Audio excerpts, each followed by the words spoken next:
il y a un jour dans l'année qui surpasse tous les autres. Un jour que Allah a choisi parmi les 365 jours du calendrier pour en faire quelque chose d'absolument extraordinaire. Un jour où les portes du ciel s'ouvrent d'une façon que l'on ne voit à aucun autre moment de l'année. Un jour où Allah descend, selon les termes du hadith authentique, au ciel le plus proche, et se vante auprès de ses anges, de ses serviteurs, rassemblés sur une plaine poussiéreuse en Arabie Saoudite. Ce jour s'appelle le jour d'Arafat. C'est le 9e jour du mois de Dhul Hijjah. Et après cette vidéo, tu ne laisseras plus jamais passer ce jour sans le saisir pleinement.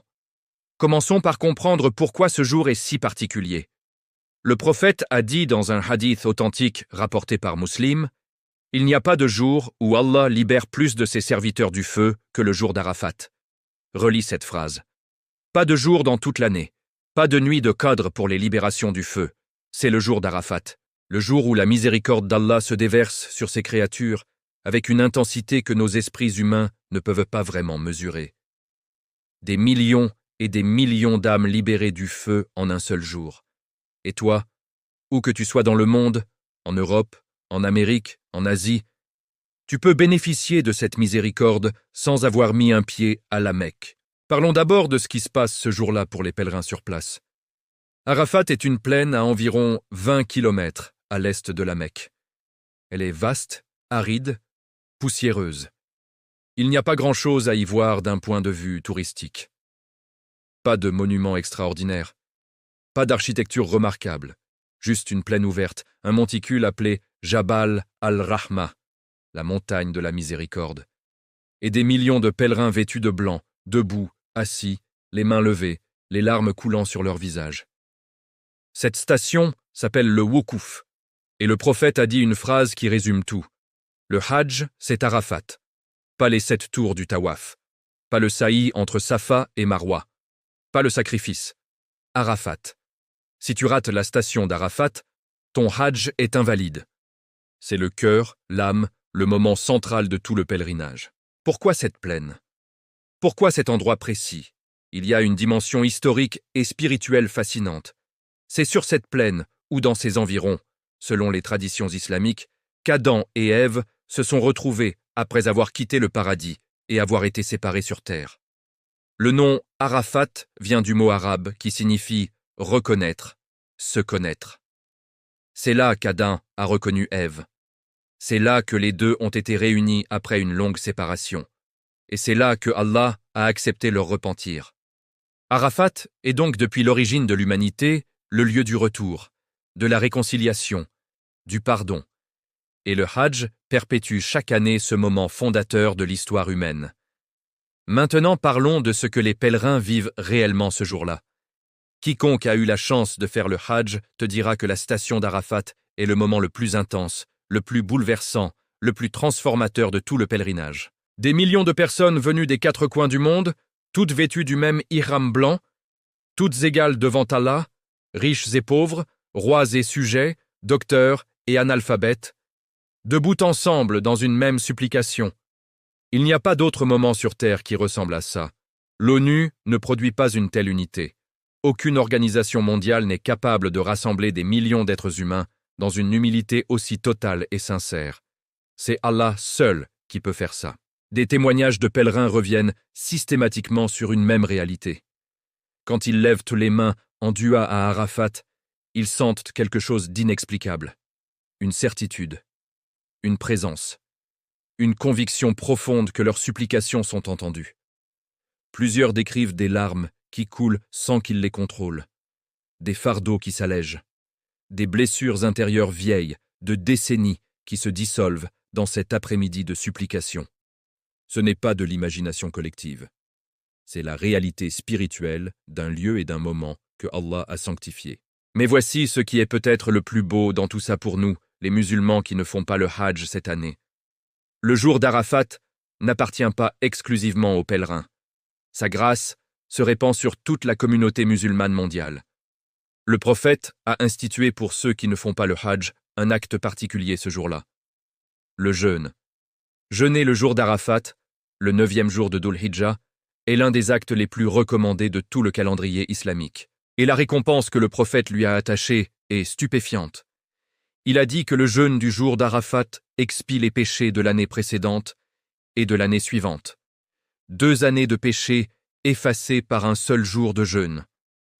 Un seul jour. Pas un mois entier comme le Ramadan, pas 40 jours, un jour. Arrêtons-nous sur cette récompense parce qu'elle mérite vraiment qu'on y réfléchisse. Dans toute la sunna du prophète, il existe très peu d'actes auxquels est attachée la promesse d'effacement des péchés de 2 années complètes. Le jeûne de Ashura efface les péchés de l'année précédente.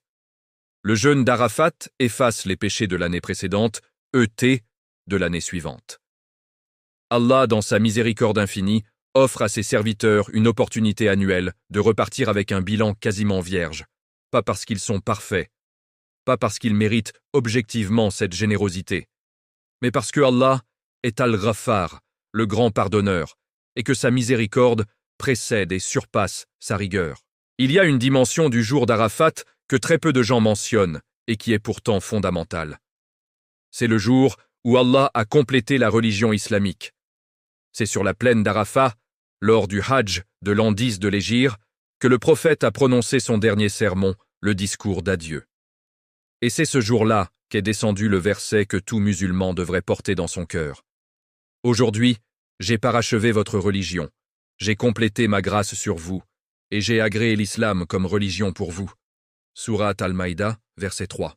Allah a choisi Arafat, ce jour précis, cette plaine précise, pour annoncer la complétude de son message à l'humanité. Pas la Mecque, pas Médine, pas Jérusalem.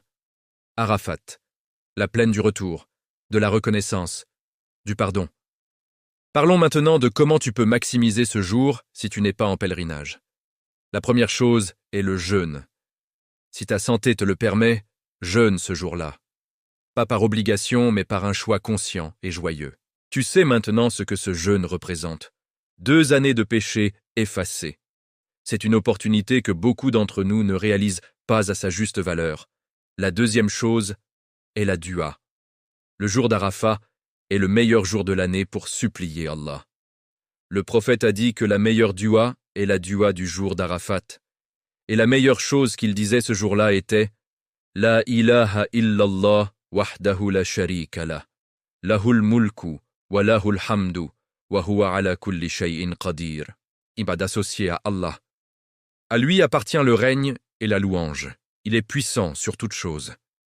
Cette formule simple, répétée avec présence et sincérité le jour d'Arafat, porte en elle une puissance spirituelle que des générations de savants ont soulignée. La troisième chose est le dhikr abondant. Les 10 premiers jours de Dhul Hijjah en général, et le jour d'Arafat en particulier, sont des jours où le dhikr est particulièrement valorisé. Le prophète a recommandé d'abonder dans le takbir, le tahmid et le tahlil. Allahu Akbar, Alhamdulillah, La ilaha illallah. Ces formules que l'on peut répéter dans sa voiture, dans les transports, dans son bureau, en faisant la cuisine, transforment un jour ordinaire en jour de lumière spirituelle. La quatrième chose est la sadaqa. Donner en ce jour béni multiplie la récompense. Si tu avais prévu de faire une aumône, de soutenir une bonne cause, de venir en aide à quelqu'un, fais-le le jour d'Arafat. La combinaison du jeûne, de la dua, du dhikr et de la sadaqa en ce jour unique crée une journée spirituelle d'une intensité que peu d'autres jours peuvent égaler. Je veux terminer avec quelque chose que j'ai trouvé profondément beau en préparant cette vidéo. Il existe un hadith qui décrit ce qui se passe dans les cieux le jour d'Arafat. Allah se vante auprès de ses anges, de ses serviteurs rassemblés sur cette plaine. Il leur dit « Regardez mes serviteurs, ils sont venus vers moi couverts de poussière de tous les horizons. Ils espèrent ma miséricorde et craignent mon châtiment. » Et ensuite Allah libère des masses immenses de ses serviteurs du feu.